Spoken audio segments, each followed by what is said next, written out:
Dirty Birds fans, welcome into this episode of Falcons Today by Chat Sports. We're going to get a little positive on today's episode. I know there's times where you feel like Moose can be way too negative. So what I want to do is highlight one player that I believe going into his free agency year deserves an extension from the Dirty Birds.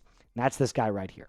Kaden Elliss, one of our linebackers who I believe has the ability, based off of his skill sets, to transform his game into something a little bit more than just a linebacker. We'll talk a little bit about that coming up here in just a little bit. Now, before we do that, listen, if you love the breakdowns, whether you agree with me or disagree with me, and that is totally fine if you disagree with me. I'm not always correct. Hit that subscribe button if you love Dirty Birds content. Join the 41,000 strong that we have on this channel, trying to get to 42,000 before Monday Night Football against the Buffalo Bills. Let's talk about Mr. Elliss. I love this guy's game. I think this guy can play really, really good football. Not only as a coverage linebacker, but also as someone that can get to the quarterback as an edge. And if you don't believe me, just take a look at the numbers that he's put up so far in 2025. 23 tackles, 4 tackles for loss, a sack and a half, 4 quarterback hits. The PFF grade of 61.6. Now, remember, PFF's not the Bible, but it does give you a good indication of where he stacks amongst his peers. By the way, that 4 for tackles for loss is number 1 on the team for the Dirty Birds. Leads the team in tackles for loss. How about that? That's pretty cool. Here's another thing that I know. They don't use him to go after the quarterback nearly as much as they should because they need him to drop back in coverage.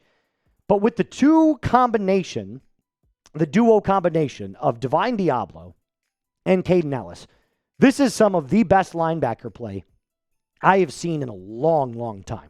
I mean, it is really, really good stuff. And they play differently. As much as both of them can play at the line of scrimmage, Divine Diablo is more of that surveyor of the middle of the field, the kind of guy that sits back, kind of like a center fielder in baseball, just has eyes everywhere, just kind of, knows for the football, goes wherever it goes. Kaden Elliss is your pressure player. He's a player that can absolutely wreak havoc behind the line of scrimmage, but can also duel as somebody that can drop back in coverage. Now, here's where the money comes in, right? Because we are talking about re-signing Kaden Elliss. It's not just a puff piece on how much we love Kaden. Here's what Sports Illustrated said about him. Elliss is in the final year of his 3-year, $21.5 million contract and turned 30 years old in July. Elliss was brought into Atlanta to play inside linebacker and freelance as a pressure player, like I just said, at edge or up the middle. With the constant injuries to Troy Anderson, Elliss wasn't given license to attack the backfield like the Falcons had hoped in his first 2 seasons. He's been productive no matter what role he's been asked to do so. As an inside linebacker who can pressure the quarterback, his value could double to $15 million if he hits free agency. So first of all, let me just say this, because there's a lot to break down there. I think a 3-year deal is definitely worth the risk, especially as a 30-year-old player. There's a lot of fans that could be cautious about giving another player like that, being that old, that kind of extension, because once you hit 30, it's not universally understood, but it's kind of understood that unless you're the elite of the elite, you're probably only going to get 1 to 2 year contracts moving forward in your career. Right? Because 30 years old is kind of that spot where it's like, okay, you're no longer a spring chicken. You probably have some good football left, but the descent starts kind of like right at 30. That's the top, and then it goes slowly downhill from there. If we go based off of the highest paid linebackers per year, you'll notice something. A lot of these players are more surveyors of the middle of the field, which is where Kaden Elliss can kind of become a little bit different. Because if we're talking about an edge player, if Kaden wants to transform his game into an edge, he can absolutely command way more than $15 million a year. So if he did make 15, let's just say right there that was the number, he'd automatically become the 5th highest paid, or tied for 5th, in the NFL. But like I said, he's more than just a linebacker. He's kind of a hybrid But because of the injuries to Troy Anderson, who is that stereotypical inside linebacker, Kaden Elliss has had to fill into that role. Do you see where I'm going at? So I believe Kaden Elliss looks at this and goes, once we get Troy back, I can become a pure edge rusher like Nick Bonito, Jonathan Cooper, or any other outside linebacker in the NFL. He's not only, by the way, the free agent going into 2026 for the Dirty Birds. Leonard Floyd will be a free agent. David Onyemata will be a free agent. And Arnold Ebiketie will also be a free agent. Out of the three here on this list, Kaden Elliss is at the highest priority to get paid out of all three of these guys. There's no question about it. None whatsoever. And I like Leonard Floyd. But, veteran, does he really, bring a ton to the team outside of this 25 season? Who knows? But that's where, like I said, I believe that Kaden Ellis' next role could be completely different this next coming season in 2026, especially if the Falcons wanted to re-sign him. And I think you're going to like this because it could look very, very cool with two other pass rushers on the Dirty Birds. Now, before we do that, I got to tell you about my friends over at Prize Picks. You and I make decisions every single day, but on Prize Picks, being right can actually get you paid. Don't miss any of the excitement this football season on Prize Picks, where it is good to be right.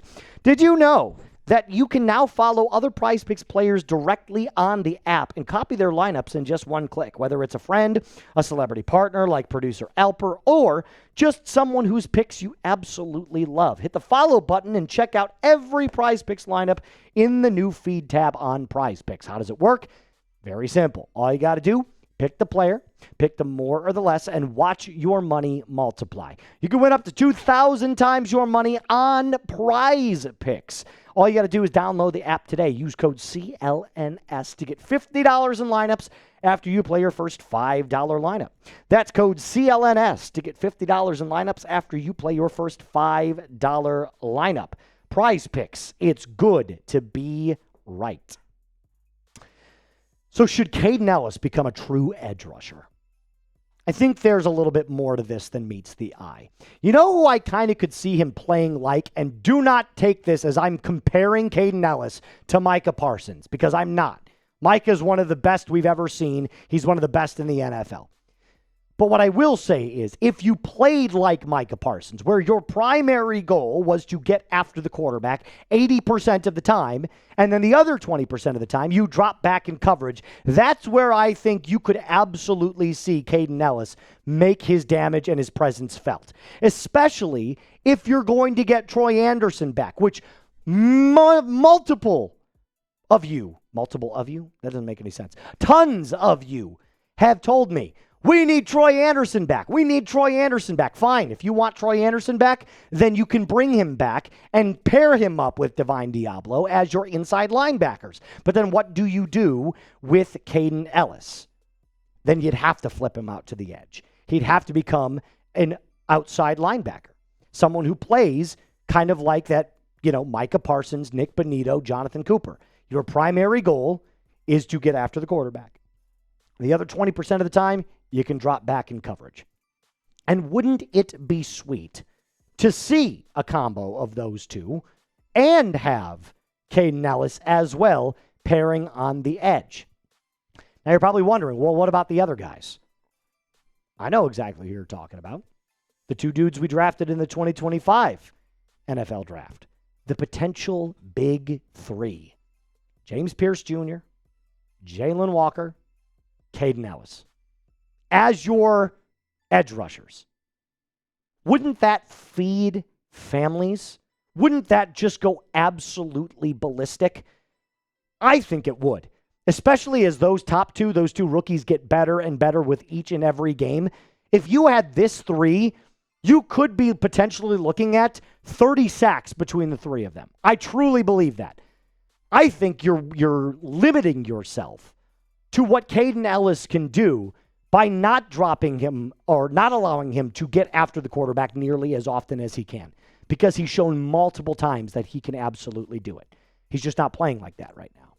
There are so many ways that you can use players in this all-brick defense, by the way. There's so many different possibilities and schemes that you can draw up. I could see them making this shift.